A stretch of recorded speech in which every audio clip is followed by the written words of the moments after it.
पहले से बढ़िया लगा। और आई लोग गीत की तरफ चले की बात। और आप सभी के बीच हमारे को काफी प्यारा गाना आई बा, जिकरा के आप सभी अपन ढेर सारा आशीर्वाद प्यार दुलार देने इंस्टाग्राम पे नंबर 1 ट्रेंडिंग में भी बाऊ गाना आप सभी के आशीर्वाद से कि कश्मीर के फ्रूट लगेलो आ काला सूट में क्यूट लगेलो रउआ करिए पहन के आई बने आ काला अखिया के गजराए जान बक्सर के जब हमने के पटना से आवत रही जा तो सतीश अंकल बोलने के लिए कि तिलकुट बड़ी फेमस होला। हमने की बक्सर के तिलकुट तिलवा बड़ी फेमस है कि काला अखिया के गजराए जान तू काला काला तिलकुट लगेलू औड़े वाली तेरा सूट लागेलू काला सूट में क्यूट लागेलू। हारमोनियम हटा अभी कि कश्मीर के फ्रूट लगेलू आ काला सूट में क्यूट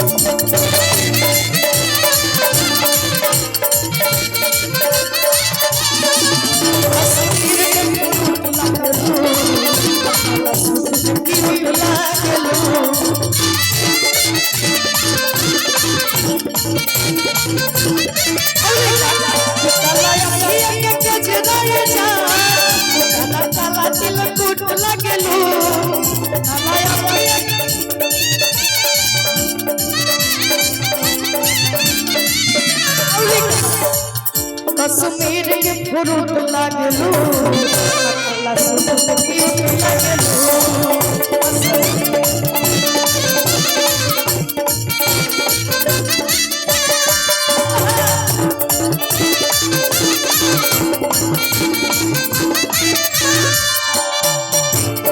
चाचा जी की तरफ से ढेर सारा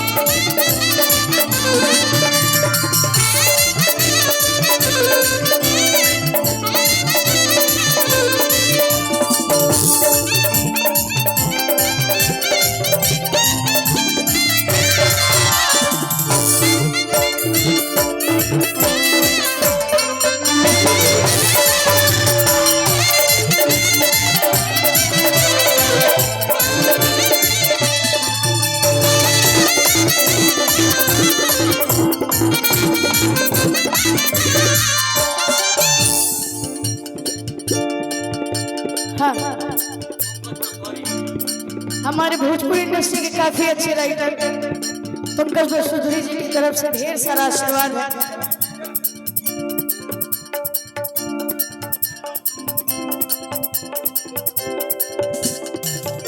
और लइका का कहला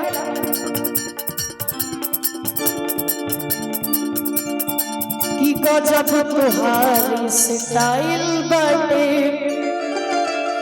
अपरिलिया नहीं स्माइल बाटे अरे वो अकवन क्रीम तू लगावेलू गोरी आ बारू स्वीट जैसे चीनी के बोरी। अबे भैया कैसे कि गजब तोहार स्टाइल बाटे अपरिलिया नहीं स्माइल बाटे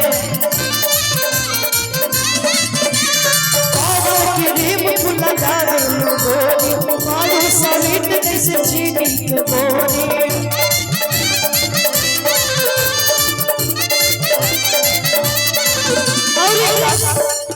कभी रूप के बड़ाई के तना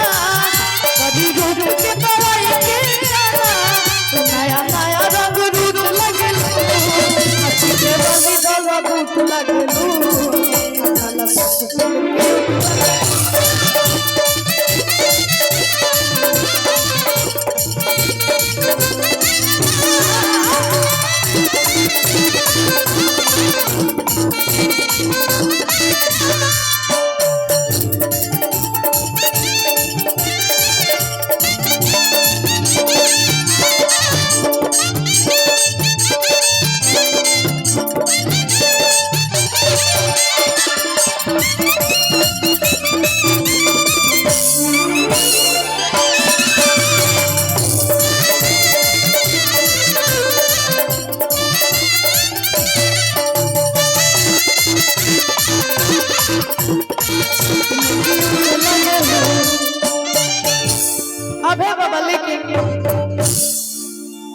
हमार भैया लोग के तरफ से ढेर सारा आशीर्वाद आइल बा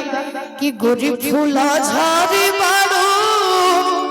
भैया लोग के तरफ से कहे के बा पापा के पारी बाड़ू आ गोरी फूला झाड़ी बाड़ू आ सतीश जी के पारी बाड़ू आ कच्चा कच्चा मारा तारू आँख पियर फराक वाली। अच्छा कोनो बात ना रहो पियर फराक नहीं पहले, लेकिन जितना भी कहीं के कार्यक्रम में हम देखा था नहीं कि जितना नौजवान हमारे भैया लोग नहीं खड़ाई जा उससे ज्यादा हमारे बाबा लोग आई बढ़ेगा। तो रउआ लोग के बताओ की जरूरत तो नहीं है, कहे कि समझदार लोग खातिर सारा ही काफी होला। आवे के बाद कैसे कि गोरी फूला झाड़ी बाड़ू बाबा के पारी बाड़ू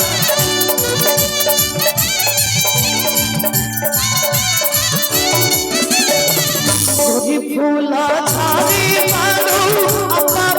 के पारी बाड़ू चका चवारा तारू आँख पियर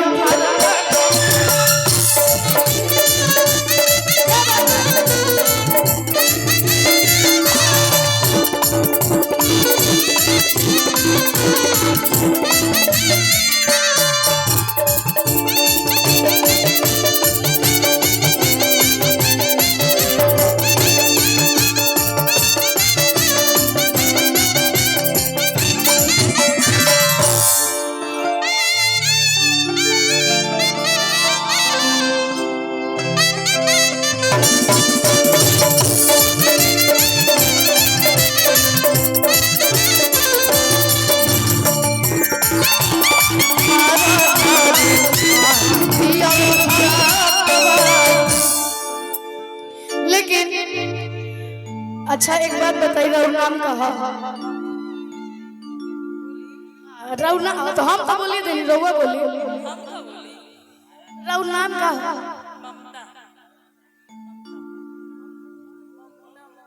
अच्छा ममता ममता नाम है इनका।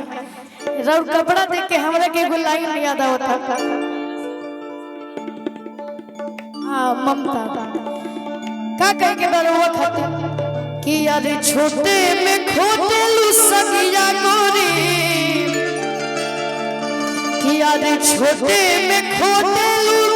सगिया गोरी हरी हरी ओढ़नी तू हर छूटल कवना बगिया गोरी। आवे के बगिया कि हरी हरी ओढ़नी तू हर छूटल कवना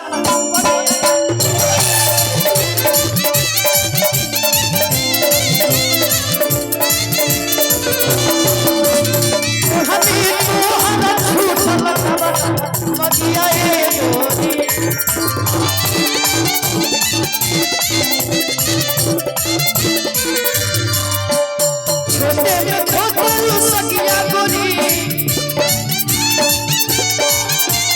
छोटे में खोटलू सगिया गोरी कि हरी हरी तू हर का बना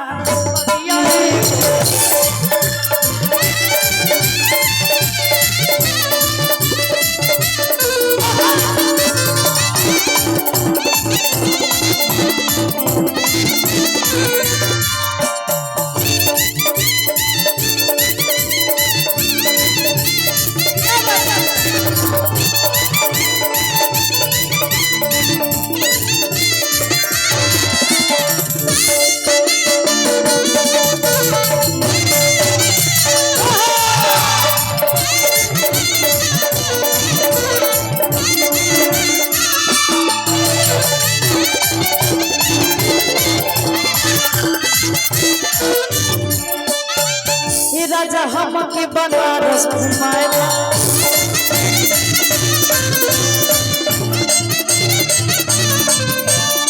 चल के गोदौले या पन्नवा की आएगा चल के गोदौले या पन्नवा की आएगा। लेकिन ऐसे हम चाहता नहीं तनी अपना भोजपुरी भाव में तनी अब तनी घूंघट डाल लीजिए घूंघट तनी मने मानो कि अरे चल के गोदलिया कपनवा खियाई दो ऐ भैया कैसे ए राजा हमके बनारस घुमाएगा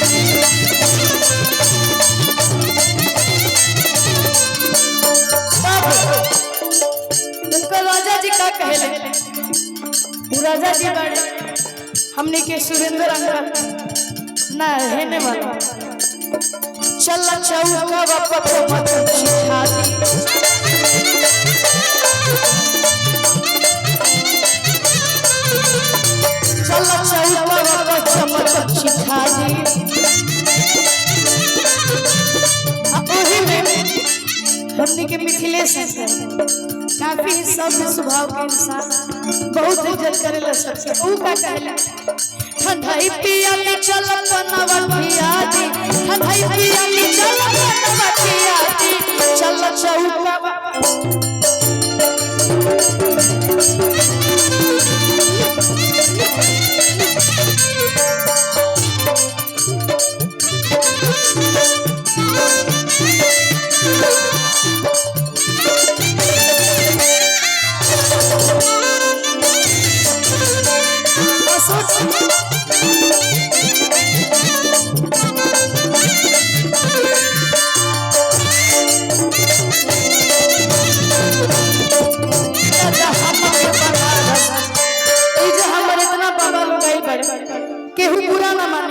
सबके खाती कहता नहीं लेकिन केहू बुरा ना माने मजाके में कि बुढ़वा मलाई खाला बुढ़िया खा लेला भैया कि बुढ़वा मलाई खाला बुढ़िया खा लेला पसी डर के मारे मिथिलेश सही यहाँ से वहाँ कैसे चले गए कि बुढ़वा मलाई खाला बुढ़िया खा लेला पसी अब केहू से काम ना पतोहिया पिए पे पसी कि केहू से काम ना पतोहिया पिए पे पास हमारे विकास भैया की तरफ से ढेर सारा आए भैया कैसे अब बुढ़वा मलाई खाला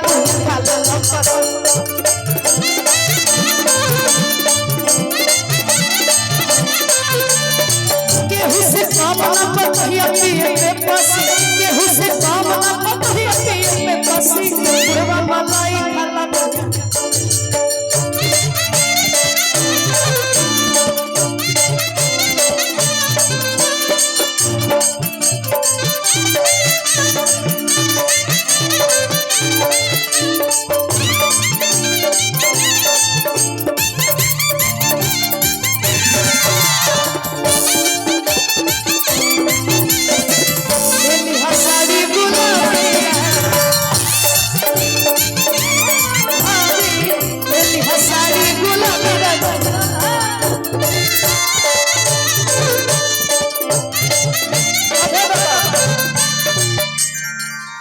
हम सभी के बीच हमारे चाचा जी की तरफ से ढेर सारा आशीर्वाद वैसे कहे आके देते नहीं एक के हाली मंचवा पे आके सब दे दिए दिक्कत हुई देवे में खाली पीछे के दे ओझा जी से मन प्रसन्न हुआ ऐसे तो हम बेटा बने लेकिन अभी तक मंच पर कलाकार न बने हम सभी के बीच माननीय विष्णु ओझा बाबा बैठल बड़े बाबा के जमाना में एगो गाना गवात रहे कि दर्द दिल के बढ़ा के गए रोग ऐसन धरा के गए आया लही तई में खातिर अब बाकी हल्फा मचा के गए आवे के बगल से हो दर्द दिल के बढ़ा के गए